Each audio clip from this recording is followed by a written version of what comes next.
자, 이제 마무리 정리 한번 하도록 할게요. 자, 그다음에 이제 뭐 저가양도라고 해서 하나 적어봤는데 요즘 이제 뭐 좀 관심들이 있어 하시는 분들이 있어서 그냥 간략하게만 설명을 좀 드리도록 할게요. 자, 보통 부모가 자식에게 재산을 이전을 시킬 때 하는 방법들 여러 가지 방법들이 있을 건데 크게 나누면은 두 가지예요. 살아생전에 줄 것이냐, 죽어서 줄 것이냐, 그죠? 그래서 사망 후에 재산을 넘기겠다. 그러면 상속세를 고민을 해봐야죠. 그래서 자녀가 상속세를 얼마만큼 부담을 할 것인가, 거기에 대해서 부담이 된다면 살아생전에 미리미리 일부 재산을 뭐 하셔야 돼요? 증여를 하거나 매매를 통해서 거래를 넘겨줘야죠. 자, 그러면 이제 살아생전에 넘기는 방법은 두 가지 방식이 있죠. 매매로 넘기는 방식이 있고 증여로 넘기는 방식이 있죠. 그러면 매매로 넘기게 되면 부모가 양도소득세 부담을 져야죠. 근데 1세대 1주택자라면 별 문제가 안 생기겠죠. 그게 물론 자녀가 능력이 된다라는 전제하에서 부모한테서 집을 살 수 있는 능력이 된다. 소득도 있고 재산도 있다. 그래서 충분히 금전거래가 가능하다라는 가정하에서 지금 말씀드리는 거예요. 애초부터 금전거래가 불가능하면 매매는 선택권이 없죠. 아니면 그냥 공짜로 줘서 뭘로 가는 방법이 있어요? 증여로 가는 방법이 있죠. 증여로 가면은 자녀가 무슨 세금 내야 돼요? 증여세 내야죠. 근데 매매랑 증여랑 합쳐서 가는 게 부담부 증여죠. 그러니까 매매로 갈 거냐, 증여로 갈 거냐, 아니면 부담부 증여를 할 거냐. 이 세 가지는 각자 계산을 해봐야 알아요. 예. 그러니까 어느 게 더 싸다, 어느 게 더 비싸다 이런 말은 못합니다. 왜냐하면 상황에 따라서 내용이 달라지기 때문에 그래요. 그러니까 보통 보게 되면 증여세가 비싸요, 양도소득세가 비싸요?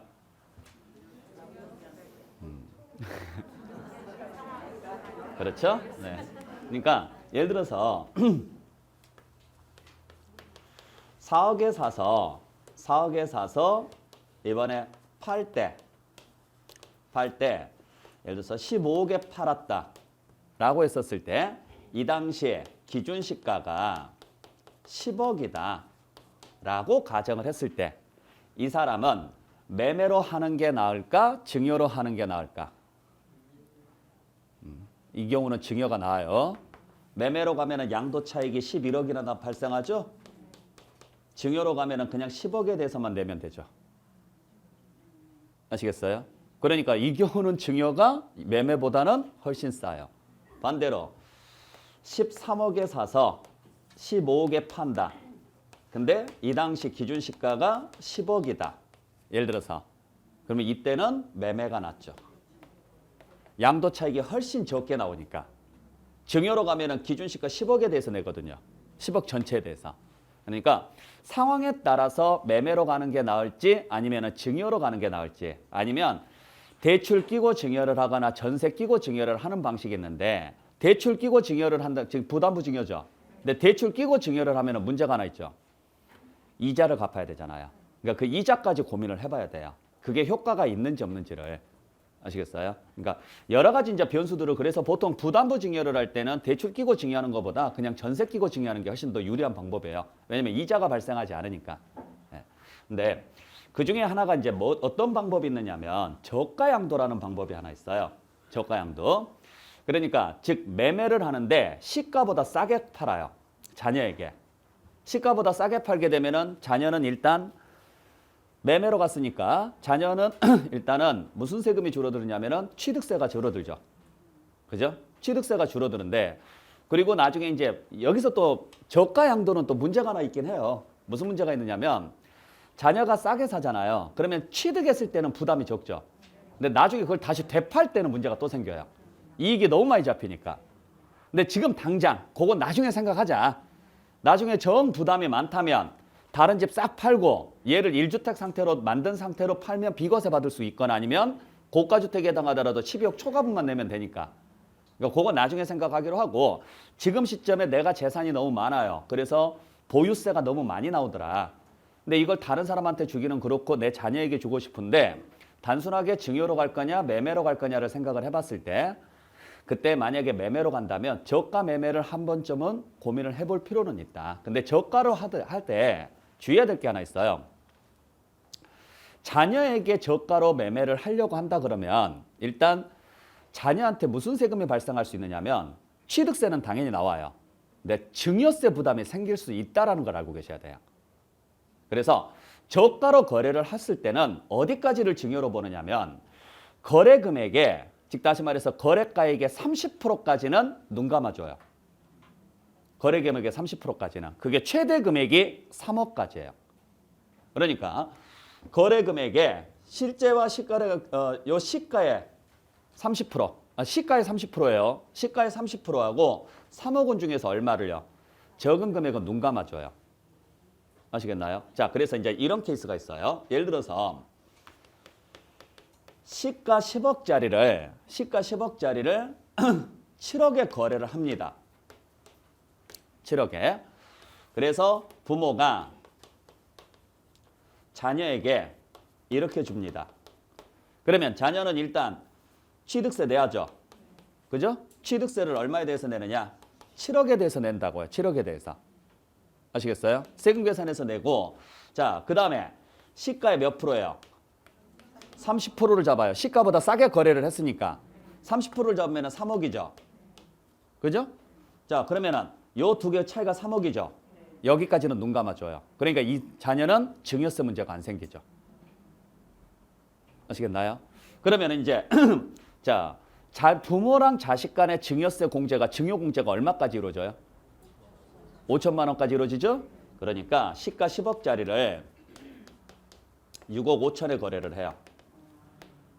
6억 5천에. 그러면 자녀는 일단 취득세는 내고, 그 다음에 시가의 몇 프로? 30%인데 그러면 3억까지는 눈 감아 주잖아요. 그러면 3억까지 눈 감아 주니까 여기서 3억을 뺀 7억이 정상거래 금액의 범위로 본다고요.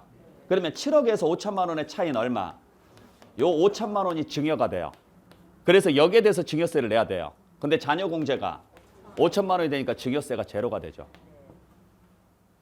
무슨 말인지 아셨어요? 그러니까 자녀는 조금 더 부담을 안 가지고, 원래 10억에 거래를 했으면 10억 원만큼 자금을 준비를 해야 되잖아요. 근데 10억까지 자금 준비 안 해도 6억 5천만 자금을 준비를 해도 충분히요. 가능성이 있다라는 거죠. 그래서 자녀한테 재산을 넘겨요. 반대로 부모 입장에서는 무슨 세금을 내야 돼요? 양도소득세를 내야 되거든요. 그때 양도소득세는 지금 6억 5천에 팔았죠. 양도소득세가 줄어들잖아요. 이걸 막기 위해서 부당행위 계산이라는 걸 적용을 해요. 그래서 부당행위 계산이라는 걸 적용을 하는데 그게 얼마 기준이냐면 시가의 5%나 3억 원 이상이면 부당행위로 봐서 시가로 가요. 그러면 시가의 5%면요. 5천만 원이죠. 요 두 개 차이가 5천만 원 넘었죠. 그러면 거래가액이 아닌 시가로 계산을 해요. 그래서 그냥 양도가액 10억에서 필요경비 빼서 세금 계산해서 냅니다. 근데 이분이 1세대 1주택자라면 아니면 일시적인 2주택자라면 비과세가 되겠죠.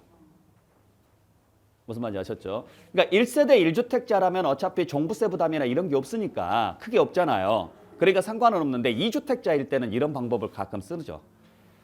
그래서 시가보다 조금 싸게, 그때 싸게 거래를 할 때 여러분들이 생각할 때는 3억 5천만 원까지는 없다 생각하고 그냥 싸게 3억 5천 정도까지는. 아시겠나요? 그 이상 차이가 나는 부분은 세금으로 낸다라고 생각하셔야 돼요. 그러니까 예를 들어서 시가 12억 원짜리를, 자, 예를 들어서 10억짜리를 지금 6억 5천만 원에 팔았죠. 자녀에게 10억에 팔아도 어차피 부모는 얼마에 대해서 내야 돼요? 10억 가지고 세금 계산해야 되고 6억 5천에 팔아도 10억 가지고 계산해야 돼요. 그러니까 부모 입장에서는 변하는 게 없어요. 양도소득세가. 정상적으로 거래하면 거래 금액으로, 정상보다 싸게 거래하면 부당행위에 걸려서 시가로 계산하니까 여기는 변화가 없어요. 지금 이쪽이 문제가 생기는 거죠. 결론적으로 따지면. 그러면 시가 12억짜리를 예를 들어서 8억에 거래를 했다. 8억에. 아시겠어요? 그러면 요 시가의 몇 프로? 30%인 3억 6천이죠? 그 다음에 요 금액하고 이 금액 중에서 적은 금액으로 가요. 그러면은 12억에서 3억을 뺍니다. 그러면 9억이죠? 그러면은 요 금액 1억이죠? 요걸 증여로 봐서 여기에 대해서 증여세를 내는 거예요. 여기에 대해서. 그러면은 지금 증여세가 1억 원까지 가. 그리고 1억 원에서 자녀 공제 5천만 원 빼면은 5천만 원 남죠? 여기에 10%입니다. 그리고 500만 원만 증여세 내면 되죠. 그러면 500만 원 증여세 내고 취득세는 얼마에 대해서 내고 8억에 대해서 취득세 내고 어차피 취득세는 내야 되니까. 예. 그리고 이 사람이 자금을 준비할 돈은 이것만 준비하면 되죠. 12억을 준비할 필요는 없고 자녀가. 아시겠나요? 그러니까 자금을 준비할 때 부담이 좀 더 줄어들 수도 있다라는 거죠. 부모 입장에서는 어차피 12억으로 계산했을 때 일시적 2주택이면 비과세 받을 수 있고 물론 이제 다주택자면 세금을 내야 되는 거고 그건 누구한테 주더라도 세금을 내야 되는 거니까. 그러니까 이런 방법들도 있다라는 거 한 번 정도는 생각을 하시라는 이야기예요.